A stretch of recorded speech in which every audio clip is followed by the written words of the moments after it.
Okay, so one of the biggest questions that I actually get asked as a content creator, especially a content creator that does a lot of cosplays and a lot of Girl Friends cosplays and a lot of JUDE DUARTE cosplays, is how do I do my hair horns for JUDE DUARTE? And I haven't explained it yet fully on the internet just because it's a little bit of a complicated process. However, all of you guys are in luck because I just got a commission to do some for somebody else.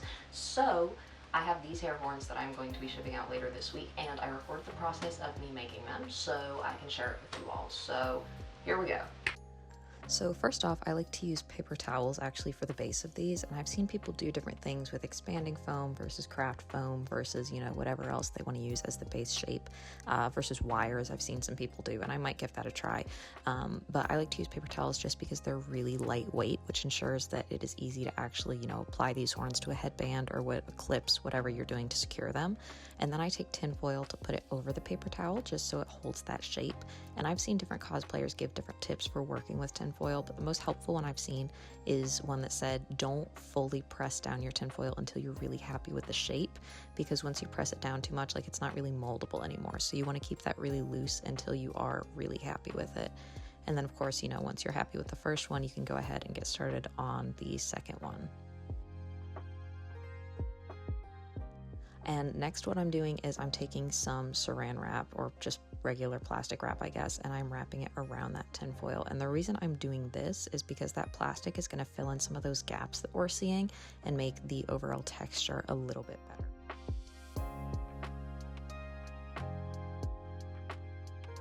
The next step that I'm doing to improve this texture is I'm taking some straight up like dollar store masking tape, and I am pulling it into really thin strips so it doesn't fold at the corners like sometimes it likes to do, and I am wrapping it around the plastic wrap. This is both to keep it in place and to give it a really smooth finish, because we can still see with the plastic wrap and the tin foil, it is not super finished looking.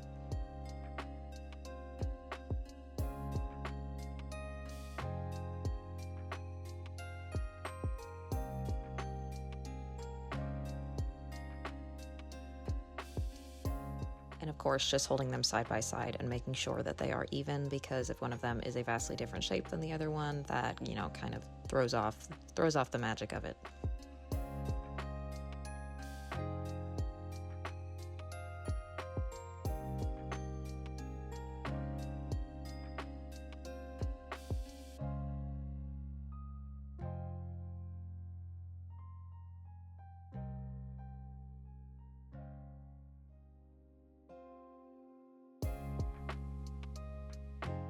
And the next thing I'm doing is I held these down over a piece of craft foam that I got just in the kids section of Walmart, and I traced the base of it, leaving a little extra room. I want to say like a 1/4 inch on all sides.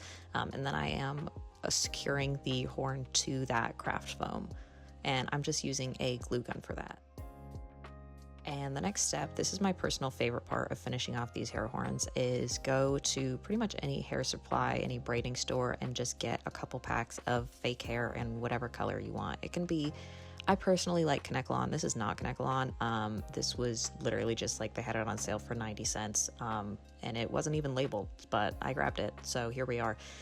And I personally like to do 4 or 5 strand braids to use kind of as the base, because 4 and 5 strand braids look a little bit fancier, and they also are easier to like pull out a little bit, so you can fluff them and they take up a lot more surface area. So overall it ends up being less work. So yeah, just secure it to some sort of base and go ahead and braid some sections of hair so we can apply that to the horn shapes that we've made. And I did not show this step because I had to spray paint outside, obviously, because I don't want to gas myself in my own house.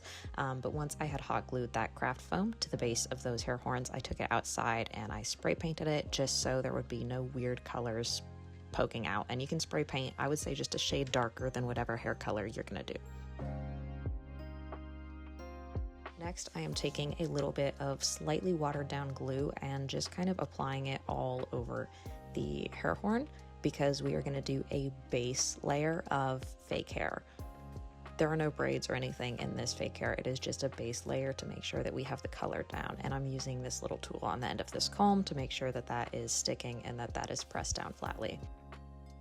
Once that is done, I am taking, this is Kanekalon, I am taking a strand of Kanekalon and I am putting hair gel absolutely all over it to, you know, lessen the flyaways and stuff like that. And then I am putting little drops of hot glue and I am applying the hair over it.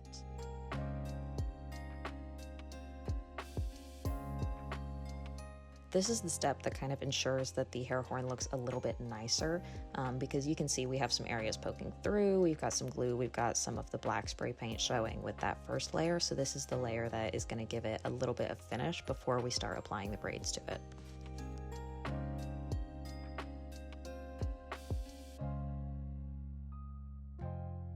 Just repeating this process as many times as needed. I personally like to do a lot of like little points of hot glue to make sure that the hair is very secure, but I'm sure, you know, there's a way to do it with less.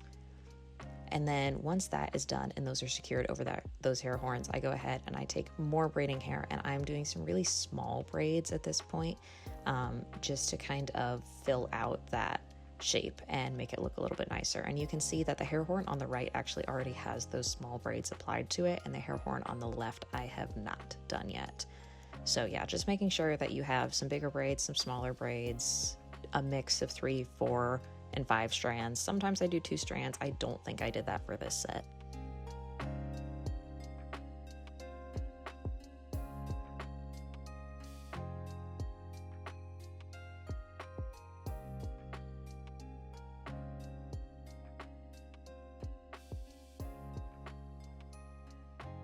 And just continuing to get a lot of braids. Personally, I don't really count how many I'm gonna use. I just do a lot because I know that if I don't use them for the set that I'm working on now, I will use them later. Either that or I'll go ahead and sew them to some clips and then I can just kind of use them as extensions for whatever wig or anything that I'm styling. And now we're going to go ahead and kind of do the same thing with hot glue, where we are just applying that braid instead of that loose hair with the hair gel. I'm using the 4-strand and 5-strand braids along the base of the hair horns to kind of cover up the space in between that hair horn and that piece of craft foam. And I'm using the smaller ones for higher up on the braids for the more decorative look.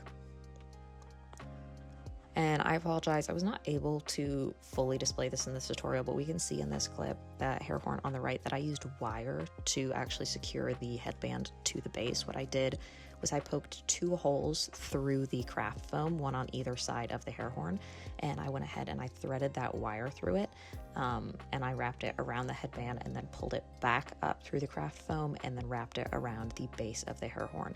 And then that is what we are using those braids to cover up, because obviously that, you know, kind of looks like shit just as it is. And personally, I actually had a professor randomly give me this clay shaping tool a couple years ago. I have no idea why, but I use this for pretty much everything cosplay related. So I highly recommend getting one of these because it is very helpful for, you know, molding, shaping, pressing down, anything. I apologize because it is obviously a little bit off camera here, but it's just repeating the same steps that we've been doing through the whole tutorial of putting a little bit of hot glue, pressing the hair down, putting a little bit of hot glue, pressing the hair down, etc., etc.